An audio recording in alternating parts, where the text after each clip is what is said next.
She paid for a stranger's coffee without thinking twice, but that small act of kindness would soon change her entire life and reveal a truth she never expected. The morning rain had just stopped when Emily Carson pushed open the glass door of Maple and Main Cafe, the little coffee shop where she worked every weekday from dawn till noon. The air smelled of roasted beans and cinnamon muffins, the kind of scent that wrapped tired souls in warmth.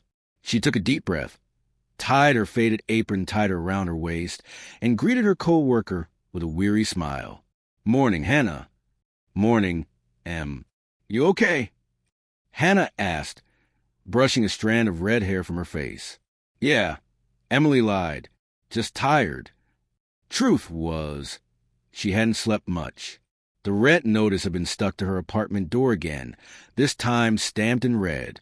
Her savings were gone, her car was broken, and her mom's hospital bills kept piling up.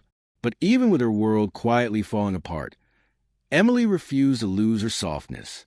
The first rush of customers came in, office workers grabbing coffee, college students half awake, mothers balancing toddlers and purses. Emily moved through them with quiet grace, serving, smiling, cleaning. By 8:30 a.m., the line had slowed. That's when he walked in. He was tall, in his mid-30s maybe, wearing a dark gray suit that looked far too expensive for this little corner cafe. His hair was slightly damp from the rain, and he carried a briefcase in one hand and a newspaper in the other. "Good morning," he said softly when he reached the counter. His voice was calm, polite, but distant, like someone used to being served, not spoken to. "Morning," Emily replied, forcing a smile. "What can I get for you?"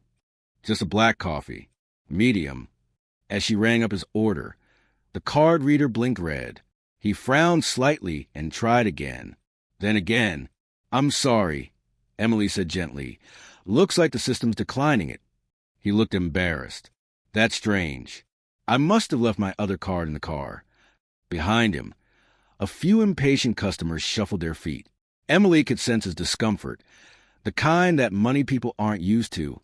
"It's okay," she said suddenly, before he could speak again. "I got it." He looked at her, startled. "I can't let you." "It's just a coffee," she smiled. "You can pay it forward someday." For a moment, he just looked at her, like he was seeing something he didn't expect. "Thank you," he said quietly. She poured his coffee, handed it over, and he walked to a corner table, still glancing at her now and then, as if trying to place her face somewhere in his memory. When he left, he didn't say goodbye, but he left a small folded napkin on the counter. Emily didn't notice until later. When she picked it up, it simply said, "Thank you for your kindness." Hey! That afternoon, as she walked home under a gray sky, Emily thought of the stranger and his quiet eyes. Maybe he was just another businessman, another passing moment. But still, it felt good to help someone, even in a tiny way. That night, she returned to her tiny apartment, fed her cat, and checked on her mother over phone. "How's your shift, sweetheart?" her mom asked weakly. "Good, Mom. Just the usual." "Don't work too hard, Emily. You've got such a kind heart. The world will notice someday." Emily smiled sadly. Maybe. She didn't believe that, but her mother's faith gave her warmth. The cafe buzzed with noise again. Students, laughter, the hiss of the espresso machine. Emily was behind the counter, wiping mugs, when she heard a familiar voice. "Medium black coffee, please." She looked up. It was him. This time he smiled fully, the kind that softened his entire face. "Oh, you're back," she said, surprised. "I am, and this time my card works." He chuckled. "That's good to hear." He paused. "Actually, did I also get a latte?" "For you. I mean, if you're allowed." Emily blinked. "Oh, I'm not." "Then take it after your shift. Please. I owe you one." There was a gentle sincerity in his tone that made it hard to refuse. "Okay," she said softly. He handed her his card. This time it worked. And then he said, "I never properly introduced myself. I'm Andrew Blake." "Emily Carson," she said. "Nice to meet you." Emily Carson, the woman who paid for my coffee when I was stranded without a wallet. She laughed. "You make it sound heroic." It was. You'd be surprised how rare kindness is these days. Before she could answer, a co-worker called her. Andrew smiled, took his coffee, and said, "See you soon." And he did come back, again and again. In the following weeks, Andrew became a regular. Always the same order. Always the same corner seat by the window. Sometimes he worked on his laptop. Other times, he'd chat with Emily about books or travel. He never flirted. He listened, really listened, when she spoke. She learned that he worked in finance, ran his own small investment firm, and had moved to town recently after losing his father. He learned that she was saving money for her mother's treatment and dreamed of going back to college to study design. One morning, he came in looking exhausted. "Long night?" she asked. He nodded. "Board meeting. Numbers didn't add up. Investors pulled out." "I'm sorry," she said softly. He smiled faintly. Sometimes I think I should just quit and open a coffee shop. Then I'd be out of a job," she teased. "Maybe we'd work together," he replied with a half smile. Something about the way he said it made her heart skip. The storm. A month later, a storm hit the city. Streets flooded, trees fell, and the cafe lost power. Emily's shift was canceled, but she decided to check if the old woman down her street, Mrs. McKinley, was okay. On her way back, drenched to bone, she saw a car stuck at the intersection. The driver was none other than Andrew. "Andrew," she called out. He looked up in shock. "Emily, what are you doing here?" "Helping you, apparently," she shouted over the rain. She waded through the water, helped him push the car to the curb, and laughed despite the chaos. When the storm subsided, he offered her his coat. "You always show up at the right time," he said quietly. "So, do you," she replied.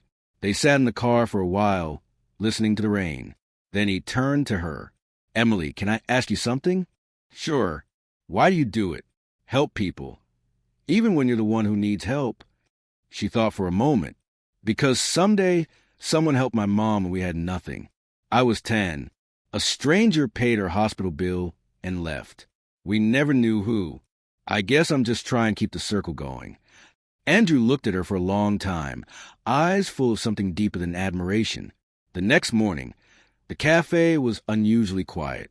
Andrew walked in, holding a manila envelope. "I have something for you," he said. She frowned. "Andrew, if this is about the car..." "It's not. Just read it." Inside was a letter of acceptance to the Riverside School of Design, the very college Emily had applied to and been rejected from 2 years ago. "I don't understand," she whispered. "I made a few calls," he said gently. They had a scholarship slot open. "You start next month, full tuition covered." Her eyes filled with tears. "Andrew, I can't accept this." "You're not accepting money. You're accepting a chance, the same way someone once gave you one." She stood there trembling, caught between disbelief and gratitude. "Why would you do this?" "Because you did something for me when you didn't have to. And that changed me. I want to pass it on, through you." Months passed.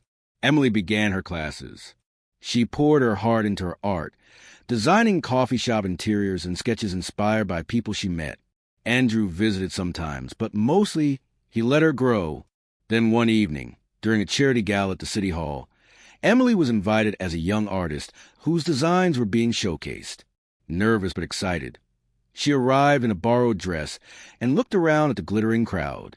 When the host announced the evening's main donor, Emily's jaw dropped. "Please welcome Mr. Andrew Blake, CEO of Blake Holdings and founder of the Kindness Initiative, supporting education for underprivileged youth." She froze. "CO?" As he walked to the stage, their eyes met. He smiled, the same gentle, warm smile from the cafe. Andrew spoke to the crowd. "Years ago, I lost my father and lost sight of what mattered. Then one morning, a stranger bought me a cup of coffee. That small act reminded me of something my father used to say. Kindness is the only currency that never loses value." He paused, looking directly at Emily. "That stranger is here tonight. Her name is Emily Carson, and she taught me that kindness can change a life. In my case, it changed too." The audience erupted in applause. Emily's eyes brimmed with tears as Andrew stepped off the stage and gently handed her a coffee cup, the same brand from the cafe. "For old time's sake," he whispered. Years later, Emily Carson Blake. Yes, she eventually married him, opened her own art-inspired coffee house downtown. On the wall above the counter hung a sign that read, "Pay it forward. You never know whose life you'll change." Every morning, she paid for one stranger's drink. Sometimes a student, sometimes a homeless man, sometimes just someone who looked like they needed hope. And whenever someone asked her why, she'd smile and say, "Because once someone did the same for me." The camera pans out, the cozy cafe, the laughter, the aroma of coffee, as her voice narrates softly. Kindness doesn't need to be loud. It just needs to be real.